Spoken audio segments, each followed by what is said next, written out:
Hey guys, welcome back to my channel and welcome to today's video. So we are fast approaching 2023. It's like in under a week. Every year goes by faster and time just like doesn't slow down. I say this all the time, but genuinely it just really doesn't slow down. I have recently been thinking about ways in which I can personally improve my mental health in 2023.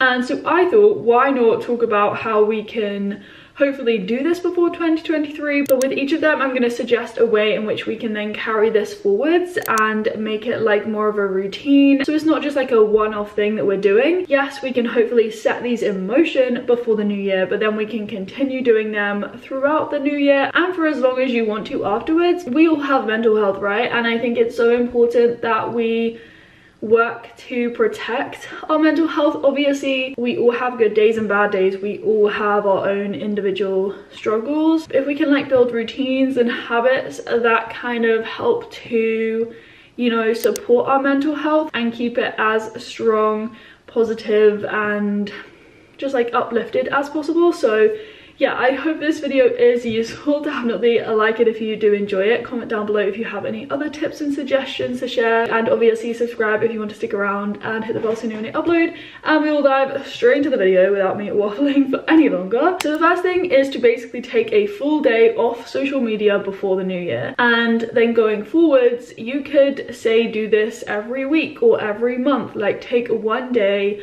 off all social media platforms, so like Instagram, TikTok, Facebook, whichever platforms you kind of use. I don't really consider YouTube social media, but if you want to abstain from YouTube as well, that's also fine. Often we get trapped in our little bubbles and we don't even like care for our own lives. Like we're worrying more about them than ourselves, and so I think it's really important to just remind ourselves that yes, a lot is on social media, but like your life is offline. Like that is you and who you are, and you need to remember that you come first. Just stop, take a step back and do stuff for yourself, think for yourself, don't compare yourself to anyone online. And as I said, if you do this regularly, I think you'll find it then easier to detach from these platforms, and I definitely think it will remind you of like what life actually is. The second thing then that I would suggest doing before the new year is to find a way in which you can be creative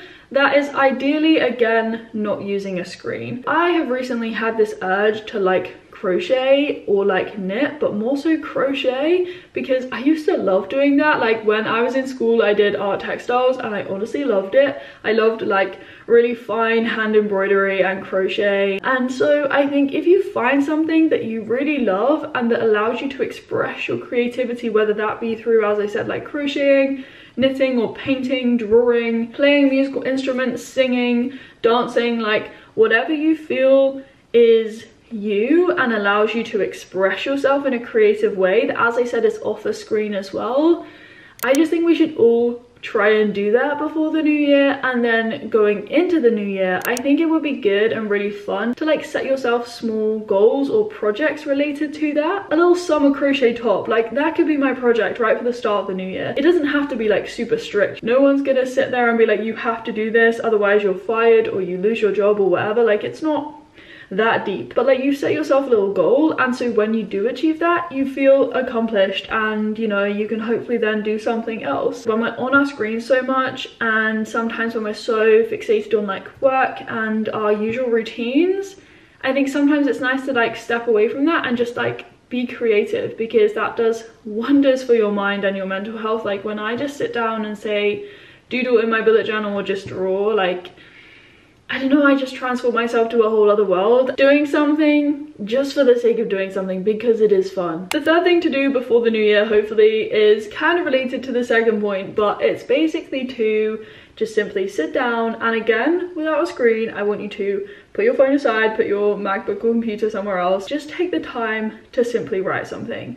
Get a pen or a pencil, whatever you write with, and a book, a notepad, a piece of paper, like whatever it is, just sit down and write. And the reason why I say this is because I just think when you write instead of like typing things all the time, it slows down time so dramatically, and like your hand will probably ache, okay, if you haven't written in a long time. And it's so crazy sometimes because when you're typing, like your brain is working really fast and then your fingers are also typing really quickly, and they kind of like match each other. But then when you write stuff, your brain is working so quickly and you want to write down loads, but your hand can't simply write that fast.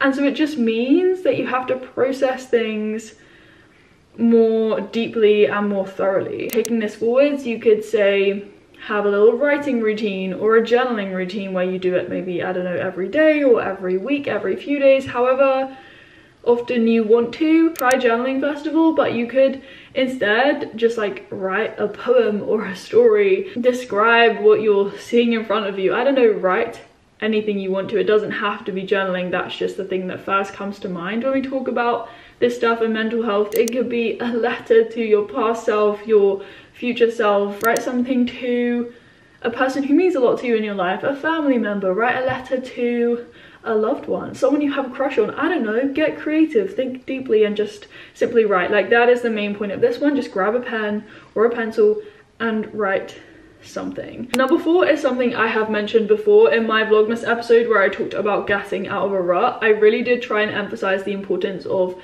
spending time in nature and outdoors. Be outdoors at least once before 2023. Now for me, I try and go outdoors every single day. Like, I just love fresh air and I just feel trapped if I'm stuck indoors. And I mean, sometimes there are those days, but I really do prioritize that. Even if it means just standing outside or opening your window, just try and get a good amount of fresh air before the new year. I think the way in which you can obviously build this into a routine, like I said, I do this every day because I like run most days and walking and stuff like that. But if you struggle to say like get out on a walk most days and you want to kind of do that, I would suggest like maybe setting a time every single day when you go outside. And you could also say to yourself that you're only going to listen to podcasts or like a certain podcast when you go outside and go on a walk. Like, that is a way in which you could get yourself outdoors. Like, walking is a great way to also move your body, which is great for your mental health as well.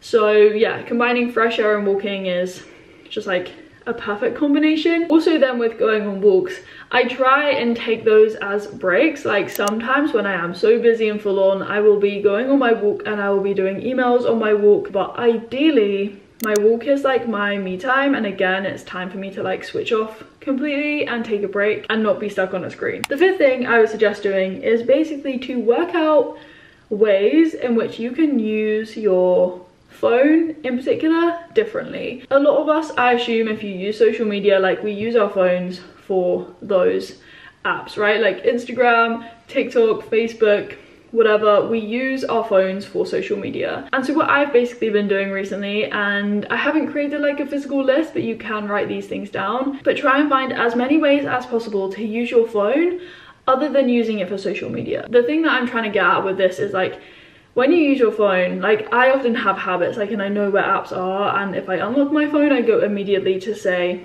Instagram or like a particular app. But like, if you can use that time, the time that you would spend on social media apps, on something different on your phone, then it means that you're not immediately like saying you can't go on your phone and you're cutting out entirely, which can be really, really difficult to do. You can literally like use your phone in a different way. I've said to myself recently that instead of going on Instagram, say, I could sort out my camera roll, which I really don't like doing, but I really need to sort it out, as I've spoken about before. Like, it's very overcrowded and full, and I need to organize my photos and videos to cut down on them. But like, instead of using Instagram, I could do that instead. Organize your notes or something. You could journal, say, on your phone, on your notes, or like using Notion, for example. You could be like editing some photos, for example, just getting creative in that way.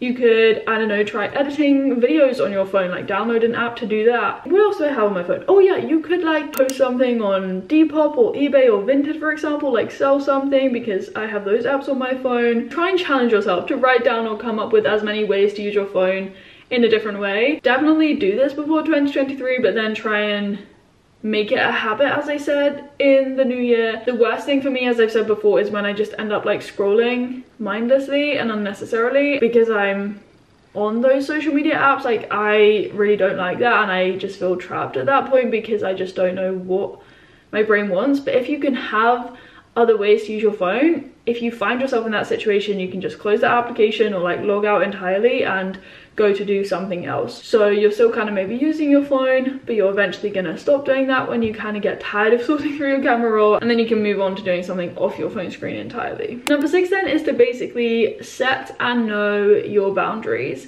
And I think you should write these out and kind of maybe go forwards, like constantly reminding yourselves of these boundaries. If you know your boundaries, then you won't let others like walk all over you, and you will be able to speak up when you need to say something to basically, you know, preserve that boundary. Like you need to say no when you want to say no.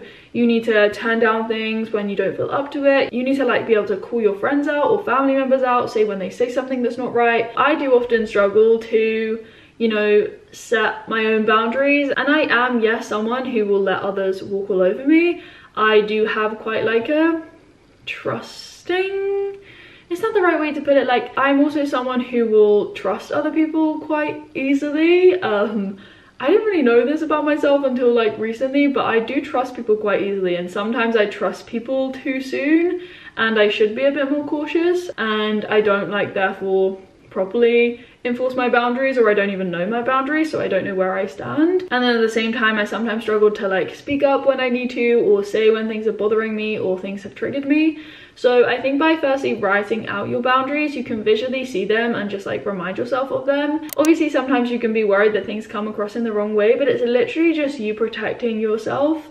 And in you protecting yourself, you're going to protect others. So for example, one boundary could be that, you know, you kind of don't want to drink with your friends and you want to let them know that you're not going to drink. So you just need to tell them that so that they don't like offer you drinks or kind of like buy you stuff when you don't want that. And similarly, like you need to just be able to say no to things that you don't want to do. But yeah, that is the 6th one, to know your boundaries and like keep those boundaries in place. The penultimate one then, number 7, is to basically do some decluttering. Now in, again, one of my Vlogmas episodes, I basically did a load of organization before the new year. So I cleaned my room, I organized my desk and my drawers.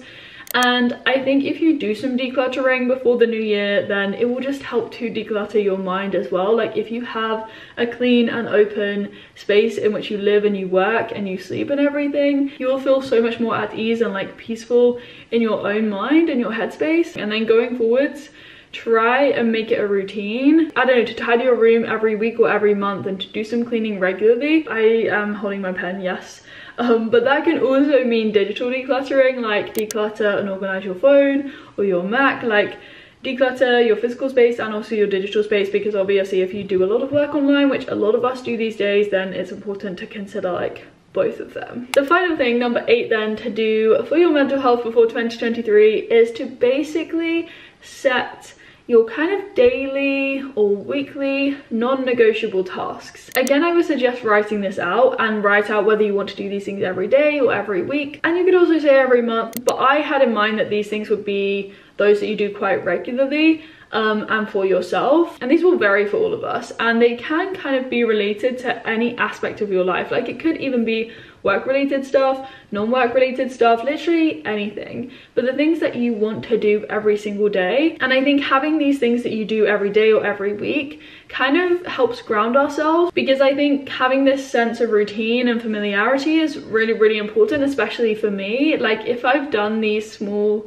simple things every day, like I'll feel accomplished in myself. So for me, for example, and I've done this for ages, I want to come up with like new things, of course, but like I stretch every single day. Like that's a non-negotiable for me. It's so ingrained in me that I just feel weird without doing it. I find comfort in doing that every day and having kind of like mentally take that off in my head, like I've done my stretching for the day. It could be the classic things for your well-being and your mental health, like, you know, meditation or journaling or like yoga, for example, but like make them specific and tailored to you, and try and make it really attainable. Like don't create something really, really crazy to do every single day that you've never done before and that you don't know how it affects you. Try and think of the things that make you feel really good in yourself. So those are my 8 things for your mental health that you can do hopefully before the new year, but you can keep them going forwards if you integrate them into a routine. Obviously there are like the classic staple things that we have to do for our health and mental health, like, you know, sleeping, eating,